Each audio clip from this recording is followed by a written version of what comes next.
10ನೇ ತರಗತಿ ವಿದ್ಯಾರ್ಥಿಗಳೇ, ಈ ದಿನ ಸೇತುಬಂಧ ಕಾರ್ಯಕ್ರಮದಲ್ಲಿ ವಿಜ್ಞಾನ ವಿಷಯದಲ್ಲಿ ಈ ದಿನ ನೀವು ಕಲಿತಕ್ಕಂತ ಫಲಿತಾಂಶಗಳು ಯಾವಪ್ಪ ಅಂತಂದ್ರೆ, ಒಂದನೇದು ಕಾಂತದ ಅರ್ಥವನ್ನ ಸ್ಮರಿಸುವುದು, ಕಾಂತದ ಗುಣಗಳನ್ನ ತಿಳ್ಕೊಳ್ತೀರಿ, ಮತ್ತೆ ಕಾಂತೀಯ ಬಲರೇಖೆಗಳನ್ನ ಹೇಗೆ ಎಳೆಯೋದ್ರ ಬಗ್ಗೆ 3 ಪರಿಕಲ್ಪನೆ ಬಗ್ಗೆ ಈ ದಿನ ಈ ತರಗತಿಯಲ್ಲಿ ತಿಳ್ಕೊಳ್ತಾರೆ.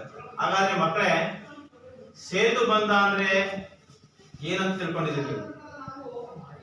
ಸೇತುಬಂಧ ಏನ್ ತಿಳ್ಕೊಂಡ್ರಿ ಅಂತ ಹೇಳ್ಬೇಕು ನೀವು.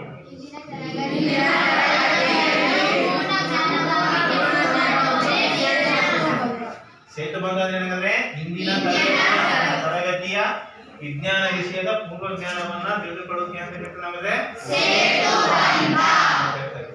ಹೌದಾ? ಅಂದ್ರೆ ಒಂದ್ ಮನೆ ಕಟ್ಟಬೇಕಾದ್ರೆ ಏನ್ ಮಾಡ್ತಾರೆ? ಮೊದಲು ಫೌಂಡೇಶನ್ ಏನ್ ಮಾಡ್ತಾರೆ? ಅಡಿಪಾಯ ಹಾಕ್ತಾನೆ. ಅಡಿಪಾಯ ಹಾಕಿದ್ಮೇಲೆ ಏನಾಗ್ತೈತಿ?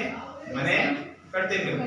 ಹಂಗೆ ನೀವು ಈ ವರ್ಷ SSLC ಪರೀಕ್ಷೆಯನ್ನ ಬರೆಯುವುದರಿಂದ, ಆನ್ಲೈನ್ ಎಕ್ಸಾಮ್ ಬರೆಯೋದ್ರಿಂದ ನೀವು ಪೂರ್ವ ತಯಾರಿ, ಎಲ್ಲಾ ವಿಷಯಗಳಲ್ಲಿ ಪೂರ್ವ ತಯಾರಿ ಇದ್ರೆ ಆ ವಿಷಯದಲ್ಲಿ ತಯಾರಿದ್ದಾಗ ಆ ವಿಷಯಕ್ಕೆ ಸಂಬಂಧಪಟ್ಟಂತಹ ಪ್ರಶ್ನೆಗಳನ್ನ ಎಕ್ಸಾಮ್ ಅಲ್ಲಿ ಕೇಳಿದಾಗ ಅದಕ್ಕೆ ಸಮರ್ಪಕ ಉತ್ತರವು ನಿಮ್ಮ ಪುಸ್ತಕದಲ್ಲಿ ಇದ್ದಾಗ ಅವಾಗ ಆ ಪ್ರಶ್ನೆಗಳಿಗೆ ಉತ್ತರಿಸಿ ಎಕ್ಸಾಮ್ ನಲ್ಲಿ ಒಳ್ಳೆ ಅಂಕ ತೆಗೆಯಲಿಕ್ಕೆ ಸಾಧ್ಯ ಆಗ್ತದೆ.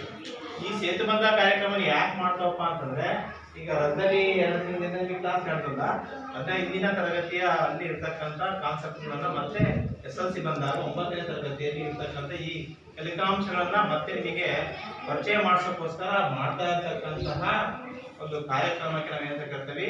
ಸೇತುಬಂಧ ಅಂತ ಕರಿತೀವಿ. ಅದನ್ನ ಇಂಗ್ಲಿಷ್ನಿಗೆ ಬ್ರಿಡ್ಜ್ ಕೋರ್ಸ್ ಅಂತ ಕರಿತೀವಿ. ಅಂದ್ರೆ ಒಂದು ನದಿಯನ್ನು ದಾಟಬೇಕಾದ್ರೆ ಏನಾಗ್ತದೆ? ಈಜ್ಕೊಂಡು ಹೋಗಕ್ಕಾಗಲ್ಲ. ಅಲ್ಲಿ ಏನ್ ಮಾಡ್ತಾರೆ? ಒಂದು ಬ್ರಿಡ್ಜ್ ಅನ್ನು ಕಟ್ಟಿ ಆ ಬ್ರಿಡ್ಜ್ ಮೇಲೆ ಏನ್ ಮಾಡ್ತೀರಿ ನೀವು? ಸ್ಕೂಲ್ಗೆ ಹೋಗ್ಬೋದು ಅಥವಾ ಇನ್ನೊಂದು ನಗರಕ್ಕೆ ಹೋಗ್ಬೋದು. ಹೌದಾ? ಈ ತರ ಸಂಪರ್ಕ ಕಲ್ಪಿಸಲಿಕ್ಕೆ, ನದಿಯಿಂದ ಆ ಕಡೆ ಪ್ರದೇಶಕ್ಕೆ ಸಂಪರ್ಕವನ್ನ ಕಲ್ಪಿಸಲಿಕ್ಕೆ ಏನ್ ಮಾಡ್ತಾರೆ? ಸೇತುವೆಗಳನ್ನ ಕಟ್ತಾರೆ. ಹೌದಾ? ಹಾಗಾಗಿ ನಾವು ಇಲ್ಲಿ ವಿಜ್ಞಾನ ವಿಷಯದಲ್ಲಿ ಸೇತುಬಂಧ ಮಾಡೋದ್ರಿಂದ, ಹಾಗಾದ್ರೆ ವಿಜ್ಞಾನ ಏನ್ ತಿಳ್ಕೊಂಡಿದ್ದೀರಿ ಅಂದ್ರೆ, ವಿಜ್ಞಾನ ಏನ್ ತಿಳ್ಕೊಂಡಿರಿ? ಒಂದು ವಿಷಯದ ಬಗ್ಗೆ ಸಂಪೂರ್ಣವಾದ ಜ್ಞಾನವನ್ನ ತಿಳ್ಕೊಳ್ಳೋದಕ್ಕೆ ಅಂತ ಕರಿತೀವಿ ಅದನ್ನ ಇಂಗ್ಲಿಷ್ ಹೇಳ್ಬೇಕಾದ್ರೆ science is A systematic study of knowledge. Knowledge ಅಂದ್ರೆ ಜ್ಞಾನ. ಒಂದು ವಿಷಯದ ಬಗ್ಗೆ ಸಂಪೂರ್ಣವಾದ ಜ್ಞಾನವನ್ನ ನೀಡುವ ಒಂದು ವಿಷಯಕ್ಕೆ ಅಂತ ವಿಜ್ಞಾನ ಅಂತ ಕರಿತೇವೆ. ಹಾಗಾದ್ರೆ ಇಲ್ಲಿ ಈಗಿನ ತರಗತಿಯಲ್ಲಿ ಇರ್ತಕ್ಕಂಥ ಫಲಿತಾಂಶಗಳು ಯಾವಪ್ಪ ಅಂತಂದ್ರೆ, ಒಂದನೇದು ಕಾಂತದ ಅರ್ಥವನ್ನ ಸ್ಮರಿಸುವುದು ಅಂತ ಐತಿ, ಎರಡನೇದು ಕಾಂತದ ಗುಣಗಳನ್ನ ತಿಳಿಯುವುದು ಅಂತ ಐತಿ, ಮೂರನೇದು ಕಾಂತೀಯ ಬಲರೇಖೆಗಳನ್ನ ಎಳೆಯುವುದು ಅಂತ ಐತಿ. ಇದೆಲ್ಲ ಯಾರು ಮಾಡ್ಬೇಕು? ಚಟುವಟಿಕೆ ಆಧಾರಿತವಾಗಿ ಮಾಡ್ಬೇಕು. ಇಲ್ಲಿ ಹಾಗಾದ್ರೆ ಕಾಂತದ ಅರ್ಥವನ್ನು ಸ್ಮರಿಸೋದಕ್ಕಿಂತ ಮುಂಚೆ ಒಂದು ಸಣ್ಣ ಚಿಕ್ಕದೊಂದು ಕಥೆ ಹೇಳ್ತಾನ. ಏನ್ ಕಥೆಯಪ್ಪ ಅಂತಂತಂದ್ರೆ, ಈ ಕಾಂತ ಅನ್ನೋದು ಹೆಂಗ್ ಬಂತು ಅಂತ ಇವಾಗ ಹೇಳಿದ್ರೆ ನೀವೆಲ್ಲ, ಅದಕ್ಕಿಂತ ಮುಂಚೆ ಕಾಂತದ ಬಗ್ಗೆ ಹೆಂಗೆ ಕಾಂತ ಅಂತ ಹೆಂಗೆ ಹೆಸರು ಬಂತು ಅಂತ ನೀವು ಹೇಳ್ಬೇಕಾಗುತ್ತೆ. ಅದಕ್ಕೆ ಒಂದು ಊರಿತ್ತು. ಆ ಊರ ಹೆಸರು ಮೆಗ್ನೀಷಿಯಾ ನಗರ ಅಂತ. ಒಂದು ಊರಿತ್ತು, ಆ ಊರ ಹೆಸರು ಏನಂದ್ರೆ ಅಂತ ಇತ್ತು. ಆ ಮೆಗ್ನೀಷಿಯಾ ನಗರದಲ್ಲಿ ಒಬ್ಬ ಕುರಿ ಕಾಯ್ತಕ್ಕಂಥ ಕುರಿಗಾಯಿ ಇದ್ದ. ಕುರಿಕಾಯಿ ಅಂತ ಕರಿತೀವಿ, ಕುರಿಗಾಯಿ ಅಂತ ಕರಿತೀವಿ. ಯಾವ ನಗರ ಅದು? ಆ ನಗರದಲ್ಲಿ ಒಬ್ರು ಯಾರಿದ್ರು ಅಂದ್ರೆ ಆ ಕುರಿಕಾಯನು ಇದ್ದ. ಆ ಕುರಿ ದಿವಸ ಏನ್ ಮಾಡ್ತಾನೆ? ಕುರಿ ಕಾಯ್ಬೇಕಾದ್ರೆ ಎಲ್ಲಿ ಬಯಲು ಪ್ರದೇಶ ಇರ್ತದೋ, ಎಲ್ಲಿ ಹಸಿರು ಇರ್ತದೋ ಅಲ್ಲಿ ಏನ್ ಮಾಡ್ತಾನೆ? ಒಂದ್ ದಿವಸ ಕುರಿಗಳನ್ನ ಹೊಡ್ಕೊಂಡು ಹೋಗ್ತಾನೆ. ಒಂದ್ ದಿವಸ ಏನಾಯ್ತಪ್ಪ ಅಂದ್ರೆ, ಕುರಿಗಾಯಿ ಏನ್ ಮಾಡ್ತಿದ್ದಪ್ಪ ಅಂತಂದ್ರೆ, ಅವರ ಚಪ್ಪಲಿ ನೋಡಿರ್ತೀವಿ ನೀವು. ಅವ್ರ ಚಪ್ಪಲಿ ಇಷ್ಟು ದಪ್ಪ ಇರ್ತವೆ. ಆ ಚಪ್ಪಲಿಗೆ ಕಬ್ಬಿಣದ ಮಳೆಯನ್ನೆಲ್ಲ ಹೊಡೆದಿರ್ತಾರೆ, ಇಷ್ಟು ದಪ್ಪ ಇರ್ತದೆ. ಅವನು ಹೀಗೆ ಕುರಿಗಳನ್ನ ಏನ್ ಮಾಡ್ತಾನೆ? ಮೇಲ್ಸಕ್ಕೆ ಏನಾಗ್ತಾನೆ? ಒಂದು ಬೆಟ್ಟಕ್ಕೆ ಹೋಗ್ತಾನೆ. ಬೆಟ್ಟದಲ್ಲಿ ಬೇರೆ ಕಲ್ಲು ಇರಲ್ಲ, ಅಲ್ಲಲ್ಲಿ ಮಣ್ಣು ಇರ್ತಲ್ಲ. ಆ ಮಣ್ಣಲ್ಲಿ ಏನ್ ಬೆಳೆದಿರ್ತದೆ? ಹುಲ್ಲು ಸಹ ಬೆಳೆದಿರ್ತದೆ. ಹುಲ್ಲು ಸಹ ಏನಾಗಿರ್ತದೆ? ಬೆಳೆದಿರ್ತದೆ. ಆ ಹುಲ್ಲನ್ನ ಅಲ್ಲಿ ಹೋಗಿ ಆ ಕುರಿಗಳನ್ನ ಮೇಯಕ್ ಬಿಡ್ತಾನೆ. ಮೇಯಕ್ ಬಿಟ್ಟ ಸಂದರ್ಭದಲ್ಲಿ ಅವನೊಂದು ಕುರಿಗಾಯಿ ಏನ್ ಮಾಡ್ತಾನೆ? ಒಂದು ಕೋಲ್ ಇಟ್ಕೊಂಡಿರ್ತಾನೆ. ಆ ಕೋಲಲ್ಲಿ ಕೆಳಗಡೆ ಏನಾಗಿರ್ತದೆ? ಒಂದು ರಿಂಗ್ ಹಾಕಿರ್ತಾರೆ, ಕಬ್ಬಿಣದ ರಿಂಗ್ ಹಾಕಿರ್ತಾರೆ. ಮತ್ತೆ ಅವ್ನ ಕಾಲಿಗೆ ದಪ್ಪನಾಗಿರ್ತಕ್ಕಂಥ ಚಪ್ಪಲಿಯನ್ನು ಹಾಕೊಂಡಿರ್ತಾನೆ. ಆ ದಪ್ಪ ಹಾಕಿದ್ರೆ ಚಪ್ಪಲಿಗಳಲ್ಲಿ ಏನಾಗ್ತದೆ? ಕಬ್ಬಿಣದ ಮೊಳೆ ಇರ್ತಾವ. ಅವನು ಏನ್ ಮಾಡ್ತಾನೆ? ಆ ಭೂಮಿ ಮೇಲೆ ಎಡಾಡ್ತಾ ಇರ್ತಾನೆ. ಹಿಂಗೆ ಕುರಿಗಾಯಿ ಬಿಟ್ಟು ಆ ಕಡೆ ಈ ಕಡೆ ಅಡ್ಡಾಡ್ಲೇಬೇಕಾಗಿರ್ತದೆ. ಅವಾಗ ಏನಾಗ್ತದಪ್ಪ ಅಂದ್ರೆ ಆ ಚಪ್ಪಡಿಯಲ್ಲಿರ್ತಕ್ಕಂಥ ಮೊಳೆ ಮತ್ತು ತನ್ನ ಕೈಯಲ್ಲಿರ್ತಕ್ಕಂತಹ ಓಲಲ್ಲಿರ್ತಕ್ಕಂಥ ಕಬ್ಬಿಣ ಏನಾಯ್ತು, ಭೂಮಿ ಹಿಡಿದು ಏನಾಯ್ತು ನನಗೆ ಎಳ್ದಂಗಾಯ್ತು. ಮತ್ತೆ ಮತ್ತೆ ಅವನಿಗೆ ಹಿಂಗ್ ತೆಗಿತಾನೆ, ಮತ್ತೆ ಹಿಂಗ್ ಇಡ್ತಾನೆ, ಮತ್ತೆ ಕೋಲ್ ಹಿಡಿದು ಹಿಂಗ್ ಮಾಡ್ತಾ ಇರ್ತಾನೆ, ಪುನರಾವರ್ತನೆ ಮಾಡ್ತಾ ಇರ್ತಾನೆ. ಅವಾಗ ಅವನ ಕೈಲಿರ್ತಕ್ಕಂಥ ಭೂಮಿಗೆ ಇಟ್ಟಾಗ ಆ ಕೋಲನ್ನ ಹಿಂಗ್ ಎಳಿತಂತದ್ ಭೂಮಿ, ಮತ್ತೆ ಚಪ್ಪಡಿಯನ್ನು ಹಿಂಗ್ ಇಟ್ಟಾಗ ಮತ್ತೆ ಅವನ ಏನಾಯ್ತು, ಭೂಮಿ ಎಳ್ಕೊಂತು.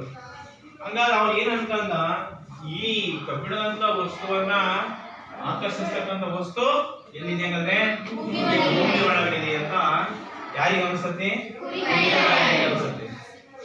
ಹೌದಾ? ಅದು ಮೆಗ್ನೀಷಿಯಾ ನಗರದಲ್ಲಿ ಈ ಘಟನೆ ಏನಾಗುತ್ತೆ, ಕುರಿ ಮೇಯಿಸ್ತಕ್ಕಂಥ ಸಂದರ್ಭದಲ್ಲಿ ಕುರಿಗಾಯಿಗೆ ಏನಾಗುತ್ತೆ, ತನ್ನ ಕೋಲಲ್ಲಿರ್ತಕ್ಕಂತಹ ಕಬ್ಬಿಣದ ವಸ್ತುವನ್ನ ಅಥವಾ ಚಪ್ಪಡಿಯಲ್ಲಿರ್ತಕ್ಕಂತಹ ಕಬ್ಬಿಣದ ವಸ್ತುವನ್ನ ಭೂಮಿ ಏನಾಯ್ತು ತನ್ನ ಕಡೆಗೆ ಹಿಡಿದು ಎಳೆಯಂಗಾಯ್ತು. ಅವನ ತೀರ್ಮಾನಕ್ಕೆ ಏನ್ ಬರ್ತಾನಪ್ಪ ಅಂದ್ರೆ, ಈ ಕಬ್ಬಿಣದಂತ ವಸ್ತುವನ್ನ ಆಕರ್ಷತಕ್ಕಂಥ ವಸ್ತು ಈ ಭೂಮಿಯಲ್ಲಿದೆ. ಅದಕ್ಕೆ ಅವನು ಒಂದು ಹೆಸರು ಕೊಟ್ಟ. ಆ ಹೆಸರು ಏನಪ್ಪಾ ಅಂದ್ರೆ ಅದಕ್ಕೆ ಲೌಡ್ ಸ್ಟೋನ್ ಅಂತ ಕೊಟ್ಟ. ಲೌಡ್ ಸ್ಟೋನ್ ಅಂತ ಕಲ್ಲ. ಏನು, ಅವನ ಚಪ್ಪಡಿಯಲ್ಲಿ ಇರ್ತಕ್ಕಂಥ ಮತ್ತು ಕೋಲಲ್ಲಿರ್ತಕ್ಕಂಥ ಕಬ್ಬಿಣದ ವಸ್ತುವನ್ನು ಆಕರ್ಷತಕ್ಕಂಥ ವಸ್ತು ಭೂಮಿಯಲ್ಲಿ ಇದೆಯಲ್ಲ, ಆ ಭೂಮಿಯಲ್ಲಿ ಇರ್ತಕ್ಕಂಥ ವಸ್ತು ಏನಂತ ಲೌಡ್ ಸ್ಟೋನ್ ಅಂತ ಕರೆಸ್ತಾನೆ. ಯಾವಾಗ ಇದು ಕಬ್ಬಿಣದಂತ ವಸ್ತುವನ್ನ ಆಕರ್ಷಿಸತಕ್ಕಂಥ ವಸ್ತುವನ್ನು ಏನ್ ಕೊಟ್ಟವನು, ಲೌಡ್ ಸ್ಟೋನ್ ಅಂತ ಕೊಟ್ಟ.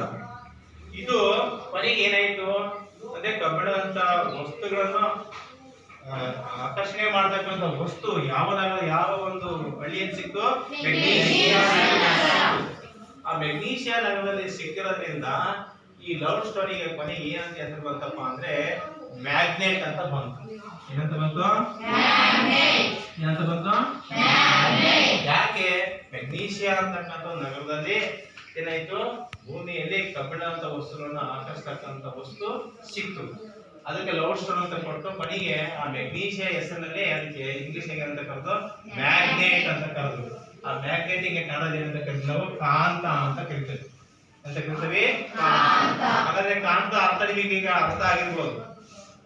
ಯಾವ ವಸ್ತುಗಳನ್ನ ಆಕರ್ಷಿಸ್ತಕ್ಕಂಥ ವಸ್ತುಗೆ ಏನಂತ ಕರಿತೀವಿ ನಾವು ಅಂದ್ರೆ ಆ ಕಾಂತಕ್ಕೆ ಮತ್ತೊಂದು ಹೆಸರು ಏನಾಗದ್ರೆ ಇಂಗ್ಲಿಷ್ ನಲ್ಲಿ, ಕನ್ನಡ ಏನಂತ ಕರಿತೀವಿ ಅಯಸ್ಕಾಂತ.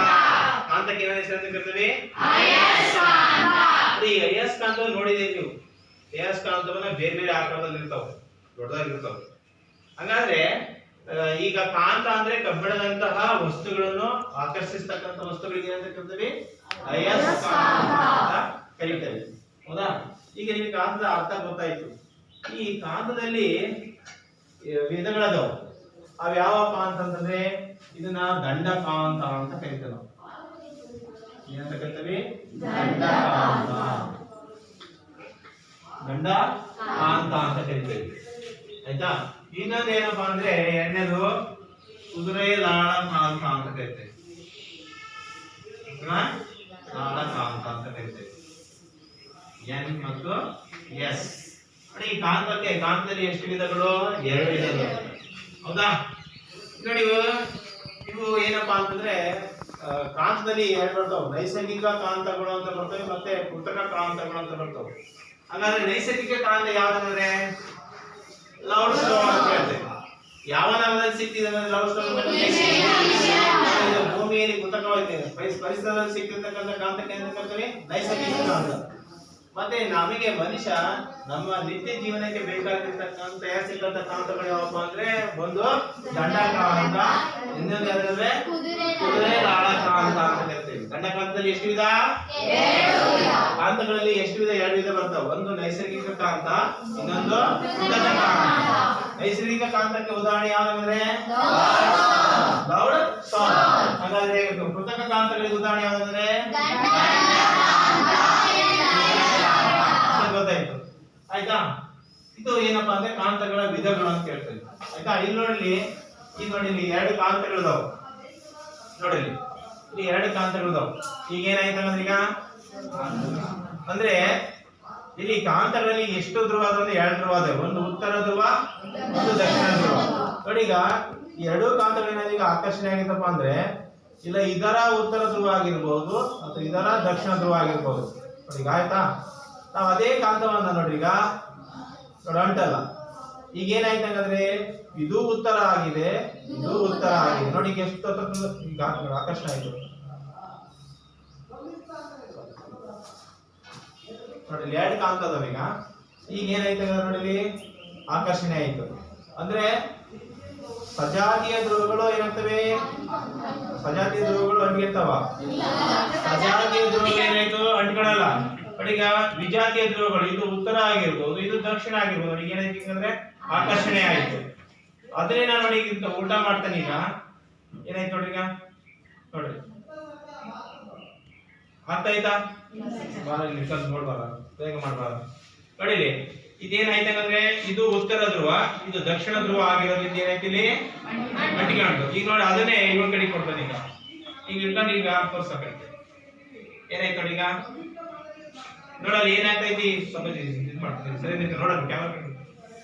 ಏನಾಯ್ತು ಈಗ ಅಲ್ಲಿ ಏನಾಗೈತಿ ಉತ್ತರ ಧ್ರುವ ಏನಾಗಿದಾವೆ ಆಗಿರೋದ್ರಿಂದ ನೋಡಿ ಇಲ್ಲಿ ದಂಡಕಾಂತದಲ್ಲಿ ನೋಡಿಲಿ ಇದು ಒಂದು ದಂಡಕಾಂತ, ಇದು ಒಂದು ದಂಡಕಾಂತ. ಇದು ಎನ್ ಮತ್ತು ಎಸ್ ಇದ್ರೆ ನೋಡಿಲಿ ಈ ಕಾಂತದ ಉತ್ತರ ಧ್ರುವ, ಈ ಕಾಂತದ ದಕ್ಷಿಣ ಧ್ರುವ ಏನ್ ಮಾಡ್ತವೆ ಆಕರ್ಷಣೆಗೆ ಒಳಗಾಗ್ತವೆ. ಅದೇ ಈ ದಂಡಕಾಂತ ಎನ್ ಆಗಿದ್ದು, ಈ ದಂಡಕಾಂತ ಎನ್ ಆಗಿದ್ರೆ ಏನಾಗುತ್ತೆ ಅಂದ್ರೆ ಏನಾಗುತ್ತೆ ಅದನ್ನ ವಿಕರ್ಷಣೆ ಆಗುತ್ತದೆ, ಒಂದಕ್ಕೊಂದು ದೂರ ತಳ್ಳಲ್ಪಡ್ತೈತೆ. ನೋಡ್ರಲ್ಲಿ ಏನಾಗ್ತೈತೆ ಅಲ್ಲಿ ಒಂದಕ್ಕೊಂದು ಏನಾಗ್ತೈತೆ ನೋಡ್ಲಿ, ನೋಡಿಲಿ ನೋಡ ಇಟ್ಕೊಂಡು ನೋಡು, ಒಂದಕ್ಕೊಂದು ದೂರ ಆಗ್ತದೆ. ಎದ್ದಿರ್ಕೋಬೇಕು ನೋಡತ್ತೆ ಈ ಕಡೆಗೆ ಹೊಸ ಕಡೆಗೆ ಏನಾಗ್ತದೆ ಎರಡು ಸಜಾತಿಯ ಧ್ರುವಗಳು ಪರಸ್ಪರ ಹತ್ರಕ್ಕೆ ತಂದ್ರು ನೋಡಲ್ಲಿ ಆಕರ್ಷಣೆ ಆಗ್ತಾ ಇಲ್ಲ. ಆಗ್ತಾ ಆಯ್ತಾ? ಏನಾಗ್ತೈತಿ ಒಂದಕ್ಕೊಂದು ತಳ್ತಾ ಇದ್ದಾನೆ, ಒಂದಕ್ಕೊಂದು ಏನಾಗ್ತದೆ ತಳ್ತಾ ಐತಿ. ಅಂದ್ರೆ ಯಾಕೆ ತಳ್ತದವಪ್ಪ ಅಂತಂದ್ರೆ ನೋಡಿ ಸಜಾತಿಯ ಧ್ರುವಗಳು ಏನಾಗ್ತವೆ ಒಂದೊಂದು ಏನಾಗ್ತವೆ ವಿಕರ್ಷಣೆ ಆಗ್ತವೆ, ವಿಜಾತಿಯ ಧ್ರುವಗಳು ಏನಾಗ್ತವೆ ಆಕರ್ಷಣೆ ಆಗ್ತವೆ. ನೋಡಿ ಯಾಕೆ ಆಗ್ತದೆ ನೋಡಿ ಆಗ್ತಾ ಇದೆ.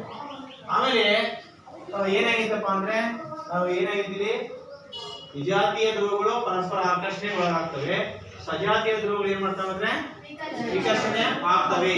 ಅಂದ್ರೆ ಪ್ಲಸ್ ಪ್ಲಸ್ ಆಕರ್ಷಣೆ ಆಗ್ತವ, ಮೈನಸ್ ಮೈನಸ್ ಆಗ್ತವ, ಪ್ಲಸ್ ಮತ್ತು ಮೈನಸ್ ಏನಾಗ್ತವೆ ಆಕರ್ಷಣೆ ಆಗ್ತವೆ, ಪ್ಲಸ್ ಮೈನಸ್ ಏನಾಗ್ತವೆ ಆಕರ್ಷಣೆ ಆಗ್ತವೆ ಅಂತ ಆಯ್ತಂದ್ರೆ. ಹಾಗಾದ್ರೆ ಈಗ ಪ್ರಶ್ನೆ ಏನ್ ಕೇಳ್ತಾನೆ, ಹಾಗಾದ್ರೆ ಕಾಂತ ಅಂದ್ರೆ ಏನಾದ್ರೆ ಕಾಂತ ಅಂದ್ರೆ ಏನ್ ಹೇಳಿದ್ರೆ ಅಂತ ವಸ್ತುಗಳನ್ನ ಆಕರ್ಷಿಸ್ತದೆ, ವಸ್ತುಗಳನ್ನ ಆಕರ್ಷಿಸೋದಕ್ಕೆ ಏನ್ ಕರಿತೀವಿ ಕಾಂತದಲ್ಲಿ ಎಷ್ಟು ವಿಧ? ಮೊದಲನೇದು ಯಾವ್ದಂದ್ರೆ ಮತ್ತೆ ದಂಡಕಾಂತಗಳು ಯಾವ? ದಂಡಕಾಂತ ಮತ್ತು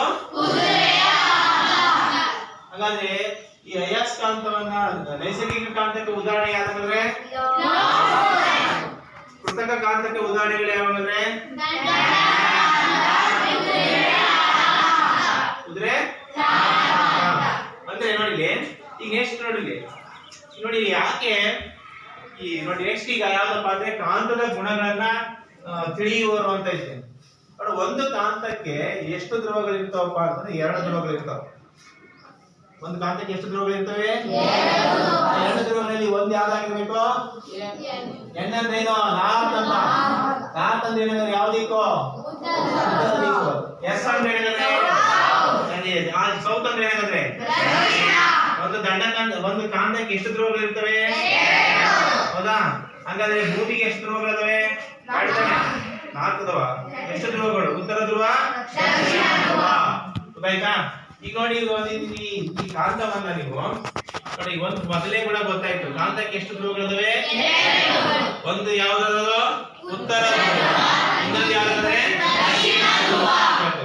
ಈಗ ಏನ್ ಮಾಡಕಪ್ಪ ಅಂತಂದ್ರೆ ನೋಡಿ ಈ ದಂಡಕಾಂತ ಅಂತ ತಿಳ್ಕೊಂಡಿದ್ರೆ ಇದನ್ನ ಏನ್ ಮಾಡ್ರಪ್ಪ ಅಂತಂದ್ರೆ ನೀವು ಒಂದು ದಾರದಿಂದ ನೀವು ಏನ್ ಮಾಡಪ್ಪ ನೇತ್ ಹಾಕಿದಾಗ ನೀವು ಇದನ್ನೇ ಕ್ಲಾಸ್ ಒಳಗೆ ಈ ದಾರವನ್ನ ನೇತ್ ಹಾಕಿ ನೀವು ಈಗ ಹಿಡ್ಕೊಂಡು ನಾವು ಇದನ್ನ ತೂಗ ಹಾಕ್ಬಿಟ್ರೆ ಏನಾಗ್ತದೆ?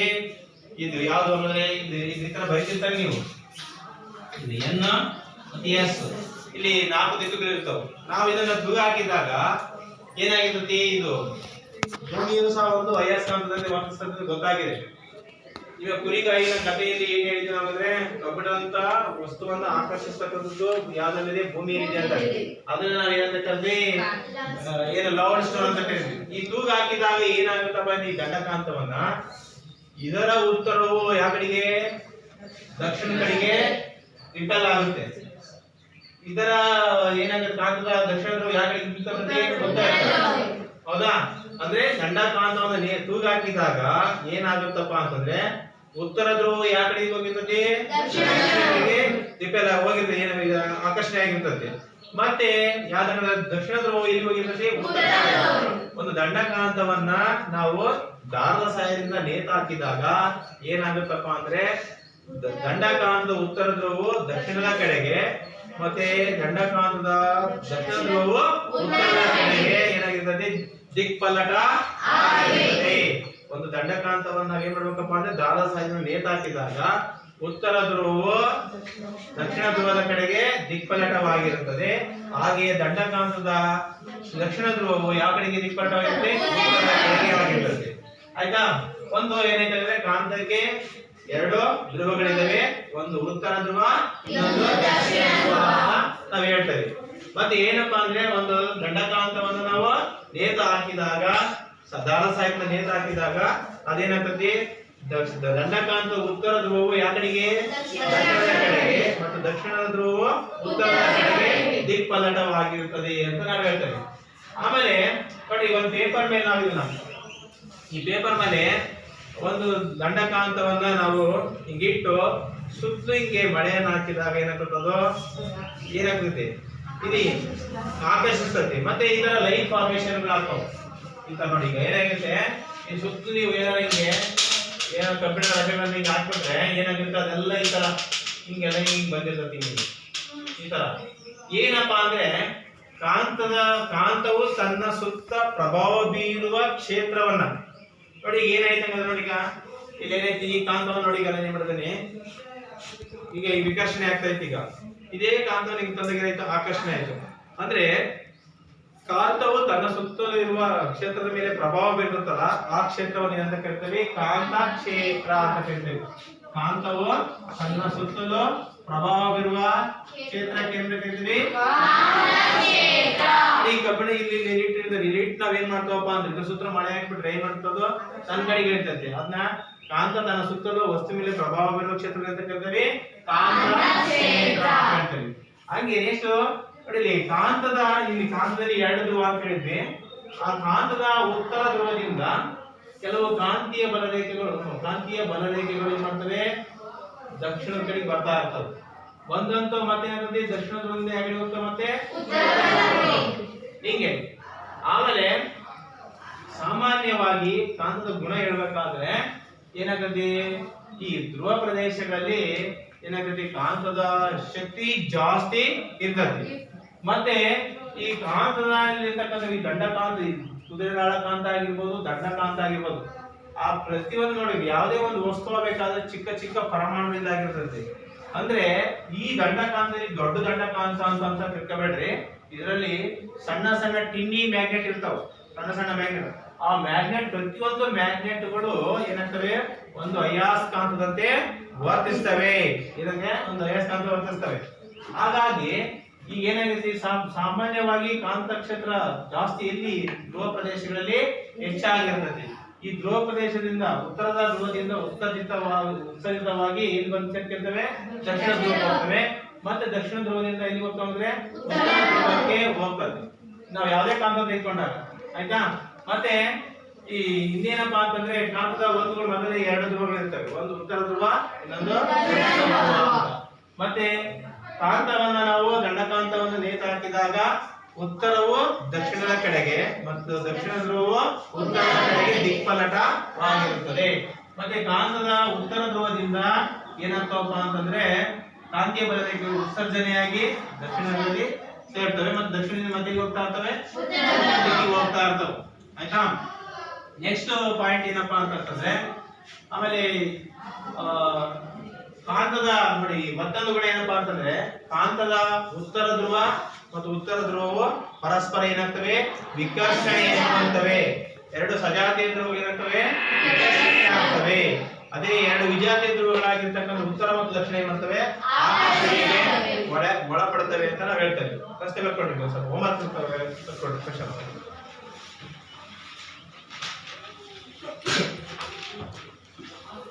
ಕಾಂತದ ಅರ್ಥವನ್ನ ತಿಳಿಸಿ. ಕಾಂತದ ಅರ್ಥವನ್ನ ತಿಳಿಸಿ. ಕಾಂತದ ಅರ್ಥವನ್ನ ತಿಳಿಸಿ. ಕಾಂತದ ಅರ್ಥವನ್ನ ತಿಳಿಸಿ. ಕಾಂತದ ವಿಧಗಳನ್ನು ಬರೆಯಿರಿ. ಕಾಂತದ ವಿಧಗಳನ್ನ ಬರೆಯಿರಿ. ಕಾಂತದ ವಿಧಗಳನ್ನ ಬರೆಯಿರಿ.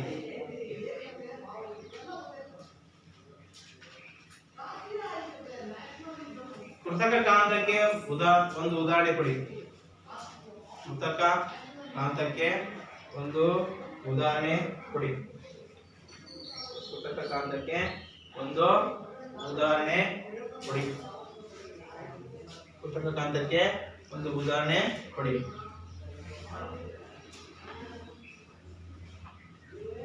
ನೈಸರ್ಗಿಕ ಕಾಂತಕ್ಕೆ ಒಂದು ಉದಾಹರಣೆ ಕೊಡಿ. ನೈಸರ್ಗಿಕ ಕಾಂತಕ್ಕೆ ಒಂದು ಉದಾಹರಣೆ ಕೊಡಿ.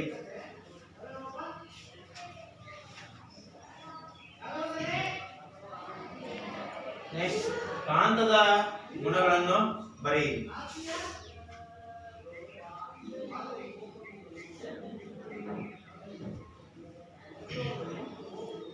ಕಾಂತದ ಗುಣಗಳನ್ನ ಬರೆಯಿರಿ. ನೋಡಲಿ, ಸಾಮಾನ್ಯವಾಗಿ ನನಗೆ ಹೇಳಿದ್ವಿ ಕಾಂತದ ಉತ್ತರ ಧ್ರುವದಿಂದ ಕಾಂತೀಯ ಬಲ ದಿಕ್ಕಿನ ಕಡೆಗೆ ಉತ್ತರ ದಕ್ಷಿಣ ದಿಕ್ಕಿಗೆ ಹೋಗ್ತವೆ. ದಕ್ಷಿಣ ದಿಕ್ಕಿನಿಂದ ಏನಾಗುತ್ತೆ ಹೋಗ್ತವೆ. ಆದ್ರೆ ನೋಡಿ ಏನಾಗುತ್ತೆ, ಯಾವುದೇ ಕಾಂತೀಯ ಬಲ ದಿಕ್ಕು ಅಂದ್ರೆ ಕಾಂತದ ಸುತ್ತ ಇರುವ ಕಾಂತವು ತನ್ನ ಸುತ್ತ ಪ್ರಭಾವ ಬೀರೋದ್ರಿಂದ ಈ ಕಾಂತೀಯ ಬಲ ರೇಖೆಗಳು ಉಂಟಾಗ್ತವೆ. ಈ ಕಾಂತೀಯ ಬಲ ರೇಖೆ ನಿಮ್ಗೆ ಹೋಗ್ಬೇಕಾದ್ರೆ ಉತ್ತರದಿಂದ ದಕ್ಷಿಣಕ್ಕೆ ಹಿಂಗ್ ಹೋಗ್ಬೇಕಾದ್ರೆ ಮತ್ತೆ ದಕ್ಷಿಣದಿಂದ ಉತ್ತರಕ್ಕೆ ಹೋಗ್ಬೇಕಾದ್ರೆ ಒಂದನ್ನೊಂದು ತ್ಯಜಿಸುವುದಿಲ್ಲ. ಆಯ್ತಾ? ಏನಂದ್ರೆ ಈ ಉತ್ತರ ಧ್ರುವದಿಂದ ಕಾಂತೀಯ ಬಲ ರೇಖೆಗಳು ದಕ್ಷಿಣ ಧ್ರುವಕ್ಕೆ ಮತ್ತು ದಕ್ಷಿಣ ಧ್ರುವದಿಂದ ಉತ್ತರ ಧ್ರುವಕ್ಕೆ ಹೋಗ್ಬೇಕಾದ್ರೆ ಒಂದಕ್ಕೊಂದು ಛೇದಿಸುವುದಿಲ್ಲ. ಯಾವ ಯಾವ ರೇಖೆಗಳು? ಕಾಂತೀಯ ಯಾವ ದಿಕ್ಕಿನಿಂದ ಉತ್ತರ ಧ್ರುವಕ್ಕೆ ಹೋಗುವಾಗ ಒಂದಕ್ಕೊಂದು ಯಾವ ಬಲ ರೇಖೆಗಳು ಕಾಂತೀಯ ಬಲ ರೇಖೆಗಳು ಛೇದಿಸುವುದಿಲ್ಲ. ಈಗ ಏನ್ ಮಾಡಬೇಕಪ್ಪ ಅಂತಂದ್ರೆ ನೋಡಿ, ಈಗ ಕಾಂತೀಯ ಬಲರೇಖೆಗಳನ್ನ ಎಳೆಯುವರು ಅಂತ ಐತಿ. ಏನ್ ಮಾಡಬೇಕಪ್ಪ ಅಂತಂದ್ರೆ ಒಂದು ಈ ತರ ರೊಟ್ಟನ್ನು ತಗೋಬೇಕು ನೀವು, ಅಗಲವಾದ ರೊಟ್ಟನ್ನ ಹಿಂಗ್ ತಗೋಬೇಕು ನೀವು. ಏನ್ ಮಾಡಬೇಕು, ಈ ರೊಟ್ಟಿನ ಮಧ್ಯೆ ಏನ್ ಮಾಡಬೇಕಪ್ಪ ಅಂತಂದ್ರೆ ಅಯಸ್ಕಾಂತವನ್ನ ಹಿಂಗ್ ಇಡಬೇಕು. ಇಟ್ಟು ಏನ್ ಮಾಡ್ಬೇಕು, ಸುತ್ತಲೂ ಕಬ್ಬಿಣದ ರಜದ ಪುಡಿ ಬರ್ತದೆ. ರಜಾ ಅಂದ್ರೆ ಮತ್ತೆ ಶಾಲೆ ರಜಾ ಕೊಡೋದಂತಲ್ಲ, ರಜಾ ಅಂದ್ರೆ ಕಬ್ಬಿಣದ ಮಳೆಯ ಚೂರುಗಳು ಅಂತ ಇರ್ತಾವ. ಆ ಚೂರುಗಳನ್ನ ಏನ್ ಮಾಡ್ಬೇಕಪ್ಪ ಅಂತಂದ್ರೆ ಮಧ್ಯದಲ್ಲಿ ಏನ್ ಮಾಡಬೇಕು, ದಂಡಕಾಂತವನ್ನ ನೀವ್ ಏನ್ ಮಾಡ್ಬೇಕು ಇಡಬೇಕು. ಇಟ್ಟು ಸುತ್ತಲೂ ಏನ್ ಮಾಡಬೇಕಪ್ಪ ಅಂತಂದ್ರೆ ಅಲ್ಲಲ್ಲಿ ಏನ್ ಮಾಡ್ಬೇಕು ನೀವು ಪುಡಿ ಕಬ್ಬಿಣದ ಪುಡಿಯನ್ನ ಏನ್ ಮಾಡ್ಬೇಕು ಸುತ್ತ ಹಾಕ್ಬೇಕು. ಹಾಕಿದಾಗ ಇದರ ಕಾಂತದ ದಂಡಕಾಂತದ ಪ್ರಭಾವವು ಆ ರಜದ ಮೇಲೆ ಒಳಪಟ್ಟು ಏನಾಗ್ತವೆ, ಲೈನ್ಗಳು ಫಾರ್ಮೇಶನ್ ಆಗ್ತವೆ. ಏನಾಗ್ತವೆ, ಈಗ ಲೈನ್ಗಳು ಫಾರ್ಮೇಶನ್ ಆಗ್ತವೆ. ಈ ಲೈನ್ಗಳು ಫಾರ್ಮೇಶನ್ ಆದಾಗ ಹೆಂಗ್ ಬರೀಬೇಕಪ್ಪ ಅಂತಂದ್ರೆ ಈಗ ನೋಡಿ, ಇದು ಒಂದು ದಂಡಕಾಂತ NS. ಈ ತರ ಏನ್ ಮಾಡ್ಬೇಕು, ಇದನ್ನ ಲೈನ್ ಫಾರ್ಮೇಶನ್ ಆಗ್ತದೆ. ಈ ತರ ಕಬ್ಬಿಣದ ರಜೆಗಳಿಗೆ ಕಂಪಿಸ್ತಾ ಇರ್ತವೆ ಹಿಂಗೆ. ಆಮೇಲೆ ಫಸ್ಟ್ ಇದು ನೀವು ಹಿಂಗೆ ಡಾಟೆಡ್ ಲೈನ್ ಈ ತರ ಬರಿಬೇಕು ನೀವು. ಆಮೇಲೆ ಏನ್ ಮಾಡ್ಬೇಕು, ಲೈನ್ ಅನ್ನ ಏನ್ ಮಾಡ್ತೀವೋ ಕೂಡಿಸಿದಾಗ ಏನಂತ ಕರಿತೀವಿ ಅಂದ್ರೆ ಕಾಂತೀಯ ಬಲರೇಖೆಗಳು ಅಂತ ಕರಿತೀವಿ. ಈ ರೀತಿ ನಾವೇನ್ ಮಾಡಬೇಕು, ಒಂದು ರೊಟ್ಟಿನ ಮೇಲೆ ದಂಡಕಾಂತವನ್ನು ಇಟ್ಟು ಕಬ್ಬಿಣದ ರಜೆಗಳನ್ನು ಹರಡಿ ಉಂಟಾಗುವ ಕಾಂತೀಯ ಬಲರೇಖೆಗಳನ್ನು ನಾವು ಮಾಡೋದು ಲೈನ್ ಫಾರ್ಮೇಶನ್ ಮುಖಾಂತರ ನಾವು ಈ ತರ ಎಳಿಬಹುದು.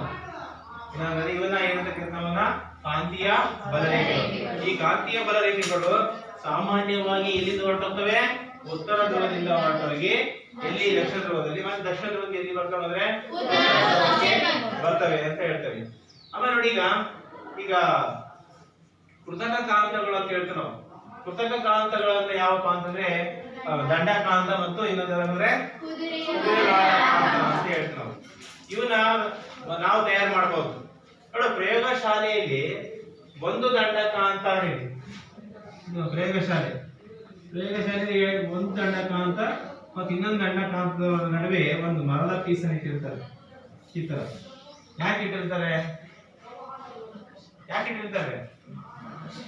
ನಾನು ಹೇಳಿದಾಗಲೇ ಪ್ರತಿಯೊಂದು ದಂಡಕಾಂತದಲ್ಲಿ ಒಂದೊಂದು ಕಣವೂ ಸಹ ಒಂದು ಅಯಸ್ಕಾಂತದಂತೆ ವರ್ತಿಸುತ್ತದೆ ಅಂತ. ಏನಾಗ್ತದೆ ಈಗ ನೋಡಿ, ಇವೇ ಮ್ಯಾಗ್ನೆಟ್ಗಳನ್ನ ಬಹಳ ಯೂಸ್ ಮಾಡಿದಾಗ ಏನಾಗ್ತದೆ, ಬೇಗ ಹಾಳಾಗೋಗ್ತಾನೆ.